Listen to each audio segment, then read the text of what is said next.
Hello, my name's Emily. I'm an artist and jewellery maker. Welcome back to my channel. Today I thought I would film the process of me making this order. I got this order of 3 crochet hooks, the full set of my Van Gogh crochet hooks, and I really enjoy making these. I'm also a massive fan of Van Gogh, if you haven't noticed already, so I thought I would show you how I make these and the process. And if you like them, shameless plug, they are available on my Etsy and I will link them below in the description box. I really like how this adds a bit of versatility to my shop, as it's not just jewellery but it's still clay and I do love crochet myself. So I start off by getting the colours of the clay that I want to mix so I can get the right sort of base so I can then apply all of the designs on top of the corresponding colours.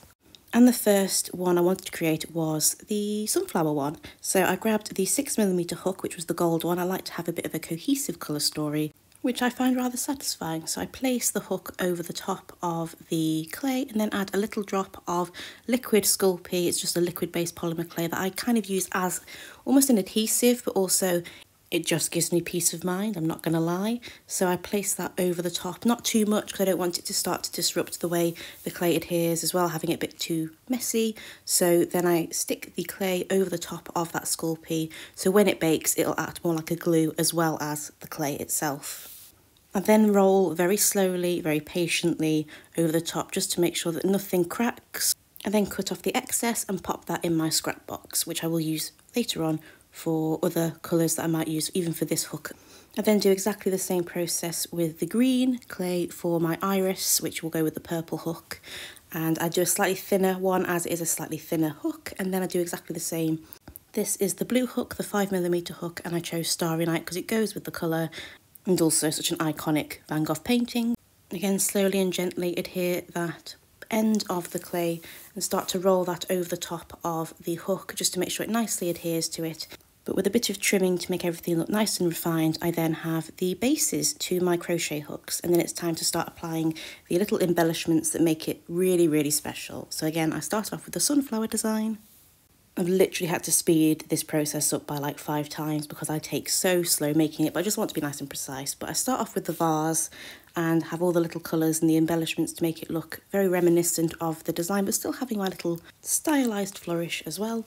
I have my reference picture ahead of me so I know exactly which bits I want to highlight and capture fully. Obviously I can't make clay look like an oil painting, I wish I could, but I think having the nods to it will still make it look like the painting. I want to have the bits that make it very quintessentially Van Gogh, the iconic parts and the layout, the composition. I want that to still be part of it, but I'm just doing it in a way that I can. It's a different medium and I'm doing my best. One thing I love most about this hook in particular is just the colours. I'm a huge fan of anything that's kind of like murky greens, ochres. I just think it's such a glorious colour story to then have with elements of blue and terracotta. It's just gorgeous. With my dotting tool, I then try to add a bit of dimension with the bits that need to be sunken in slightly. It just adds a little bit more texture. It's almost like painting with clay. It gives it that movement that painting would do.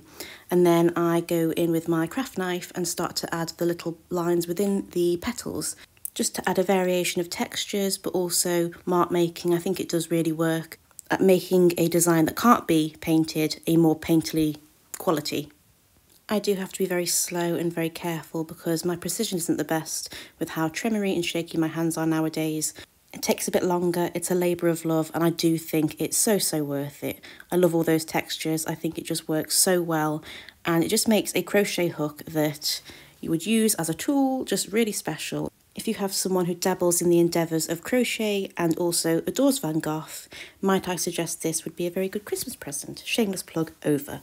Seriously though, handmade gifts, the thought behind them, I think there's nothing more special to open on Christmas. It was then time to make way from the golds and the mustards to all of the greens.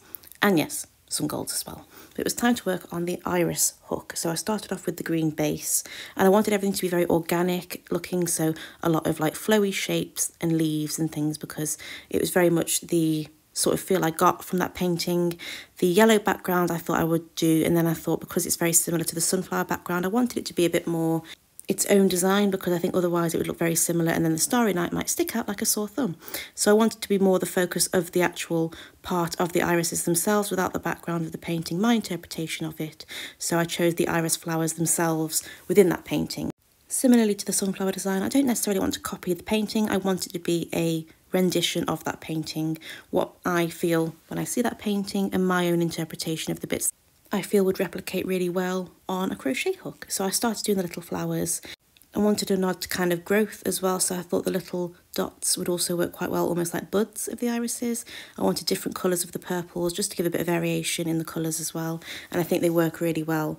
I was conscious I didn't want to add too much height variation, so by that I mean not having anything too high going next to something that's so flat, because I think when holding the crochet hook you still want to be able to use it and be able to crochet with it, and I think anything that's a bit more difficult to hold I think would then impact how you crochet with it. I wanted it to all feel nice and comfortable in the hand and be able to use it. I did try them with the yarn that I was currently using just to make sure that I could do it myself, and if I can do it, anyone can, because I'm not the best at crochet at all.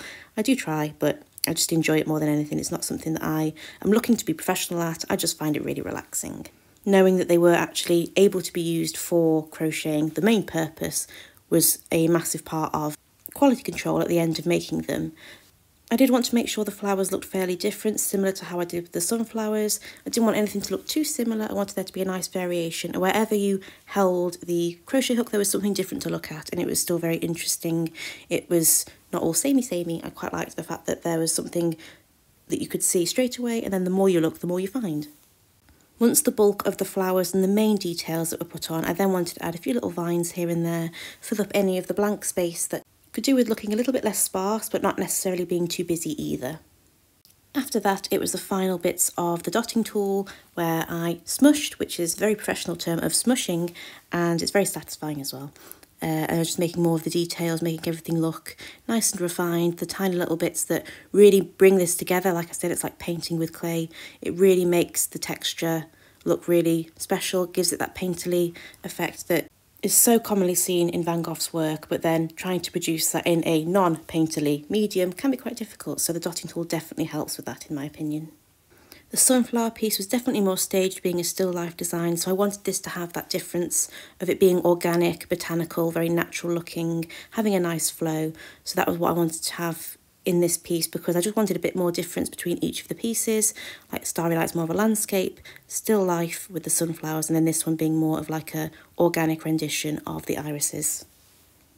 I wanted them to all look nice as a set, have that cohesion, but then them all being different enough that they can stand alone as one-off designs as well. Not everyone is going to want to purchase it as a full set. Some of them might just want their known size, say a 5mm that they use more frequently, and that's fine. I just want to make sure that they all stand alone but also can go together really nicely as well.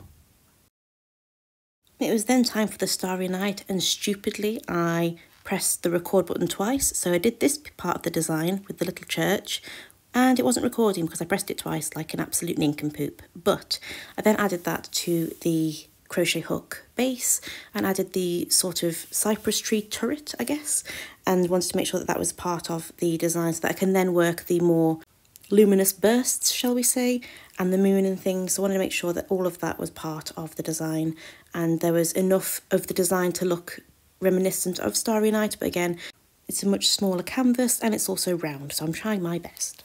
I wanted to try and capture all of the colours that I saw within Starry Night, so there were like these gorgeous, really warm yellows, and then some limey colours, and then different shades of blue. I wanted to all have lots of different hues. I love how all the blues have that sort of gradient and it looks really cohesive, but then having those really harsh pops of yellow and lime I think works so well with making sure that certain elements stand out and other elements fade in the background, just like that painting does. I want there to be points of interest, but also parts that kind of illuminate each other. So having both pieces side by side, there's going to be one element that really stands out and another just makes the other one stand out more, if that makes sense. This one definitely took the longest because it had to be more precise, and with my shaky hands I can only do it so quickly when it comes to making sure that I don't make any accidental nicks with the knife and things, but it was worth it. I'm really pleased with how this one looked, and having all those different colours and curves, I think it looks really special. It's a really nice design as well to hold when you're doing the crochet. I'm quite a tactile person, and having things like that can actually calm me down. And crochet is something I often do to calm myself down when I'm feeling a little bit overwhelmed or anxious. I definitely poured my heart and soul into these designs. I love working with clay, I love Van Gogh, so these pieces definitely come from the heart. I've got a lot of other ideas for crochet hooks and different designs to go with that, along with some other things to help with sewing and stuff like that. That's all I'm going to say. But keep your eyes peeled. But that's the end of this video. I really hope you enjoyed this video. If you like this video or like me, please do subscribe to my channel. I would love to have you here and join me on all of my arty endeavours. I absolutely loved sharing this process with you, and what's really special about this is these are actually in order and they're on their way to their new home now. I still can't quite fathom how people not only buy my stuff from the UK but also internationally as well. It's just a really wonderful, humbling feeling knowing that people look at my Etsy stuff and think I would like that and will spend their hard-earned money on stuff that my little hands decide to make. I don't think that feeling will ever go away. I think it's a wonderful, really special feeling, and I'm really grateful to anyone that buys things from me. It's just bizarre, and I mean that in the most positive and meaningful and special way. I really am grateful. But I am rambling. I'm going to try and wrap up this video. The next video is actually a very exciting one. It will in fact involve organisation and watercolours. If that sounds like something that tickles your fancy, make sure you subscribe. Thank you for popping here on my corner of the internet. Thank you so much for watching. I really hope you have a truly magical rest of your day. Please stay safe out there, and I'll see you in the next one. Bye.